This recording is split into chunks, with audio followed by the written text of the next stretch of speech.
జన్మదినం అంటే cake cut చేసి సెలబ్రేట్ చేయడమే కాదు, మనం ఇచ్చే ప్రేమని పంచుకునే ఒక అద్భుతమైన రోజు. ఈరోజు మా కొడుకు పుట్టినరోజు. చిన్న వయసులోనే మంచి విలువలు నేర్పించాలని మేము ఒక మంచి పని చేయాలని నిర్ణయించుకున్నాం. అక్కడక్కడ ఆకలితో ఉన్న ముఖాలలో చిరునవ్వులు పుట్టించే ప్రయత్నం చేశాం. మనం ఇచ్చే ప్రతి ఒక్క మెతుకు జీవితం లాంటిది అయిపోతుంది. పుట్టినరోజు అంటే మనకు అర్థమయ్యే గొప్ప గిఫ్ట్. మనం ఎవరికైనా ఉపయోగపడగలం. ఈరోజు మా కొడుకుతో అన్నదానం చేయించడం జరిగింది. ఇది మా కుటుంబానికి ఎంతో గర్వకారం. ఎవరికైనా ఆశకరమైన చూపులు, కృతజ్ఞతలతో నిండిన చిరునవ్వులు, ఇదే నిజమైన ఆశీర్వాదాలు. మీ అందరి ఆశీస్సులు మా బాబుని ఆనందంగా, ఆరోగ్యంగా ఎదగాలని కోరుకుంటున్నాను. ఫుడ్ ప్రిపరేషన్ అయితే స్టార్ట్ అయింది. పులిహోర అయితే కలుపుతున్నాము.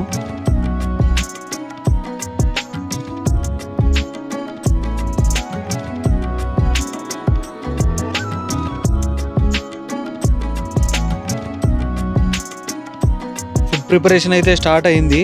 మొత్తం ఎంతమందికి అవుతుందో తెలియదు. ప్యాకింగ్స్ అయితే చేస్తూనే ఉన్నాము. మొత్తం టోటల్ ఎంత అవుతాయో మాకు కూడా ఐడియా లేదు. ఇప్పటికే చాలా ఆలస్యం అయింది. టైం ఏమో 11 అవుతుంది మధ్యాహ్నము. ఇంకా త్వరగా ప్యాకింగ్ అయితే స్టార్ట్ చేసాము.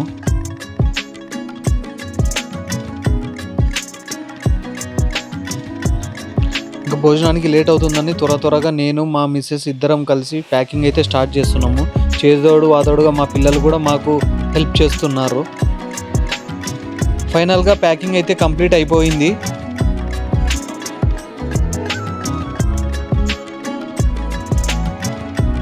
టైం 1.5 అవర్ పట్టింది మొత్తం ప్యాక్ చేయడానికి. ప్యాక్ చేసిన ఫుడ్ అంతా త్వరగా సర్దేస్తున్నాము. ఆ తర్వాత నేను, మా భార్య, పిల్లలు అందరం కలిసి ఫుడ్ డిస్ట్రిబ్యూషన్ కానీ కర్నూలులోని రైల్వే స్టేషన్ రోడ్డుకి వెళ్ళాము. ఇక్కడ చాలామంది ఉంటారండి. మీరు కూడా ఎప్పుడన్నా డొనేట్ చేయాలి ఫుడ్ అనుకుంటే ఇక్కడికి అయితే తప్పకుండా రండి. ఇలాంటి మంచి పని చేస్తే మన మనసుకు ఎంతో హాయి అనిపిస్తుంది. సరిగ్గా ఆకలేసే టయానికి భోజనం అందడంతో వారి ఆనందానికి హద్దే లేదు. ఇలాంటి సేవా కార్యక్రమాలు మీలో చాలామంది కూడా చేస్తూ ఉంటారు. ప్రతి సంవత్సరం ఇలాగే అన్నదానం చేస్తూ ఉంటాము. సో ఈ వీడియో అయితే నచ్చింది అనుకుంటున్నాను. వీడియో చివరి వరకు చూసి నా కొడుకును ఆశీర్వదించిన ప్రతి ఒక్కరికి పేరున కృతజ్ఞతలు చెప్తున్నాను. నేను చేస్తున్న ప్రతి ఒక్క వీడియోని ఆదరిస్తున్న మీ అందరికీ పేరున మై హార్ట్ఫుల్ థ్యాంక్స్.